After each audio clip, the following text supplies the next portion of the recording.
साधं मला वाटतं की शेतकरी किती लोकांची घरची शेती आहे, जर हात वर करा शेती असलेले लोक शेतकरी खूप कमी आहेत, युजली मला जास्त दिसतात.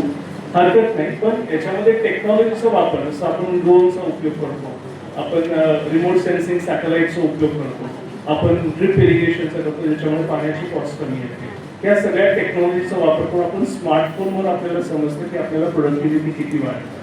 सो आपल्याला जिथं कुठल्याही फील्डमध्ये अकाउंटिंगमध्ये असतं, तर अकाउंटिंगमध्ये गेल्यानंतर तुम्हाला स्टॅच्युटरी अकाउंट डिरेक्टली तुम्हाला डेबिट क्रेडिट तुम्हाला कागदावर किंवा पेपरवर नंतर ऑटोमॅटिकली ते पोस्ट करतं.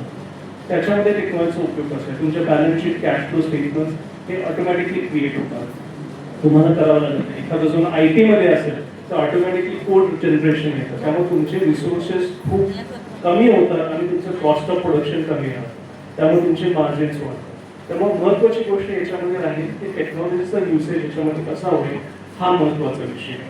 आता आणखी मला वाटतं याच्यामध्ये शिक्षण झाल्यानंतर नवीन बिझनेसेस कुणाला ओपन करायची इच्छा आहे का? तर तुम्ही काम जॉब करणारे किती आहेत? कामामध्ये क्लॅरिटी पाहिजे की आपल्याला काय करायचं.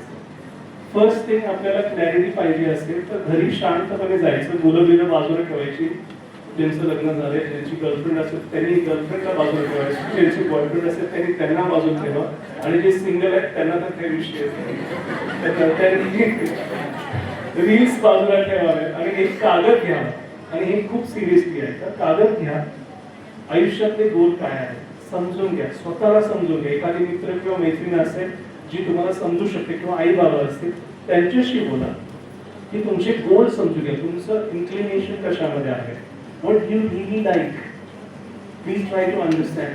त्याच्यामधून आपल्याला opportunities create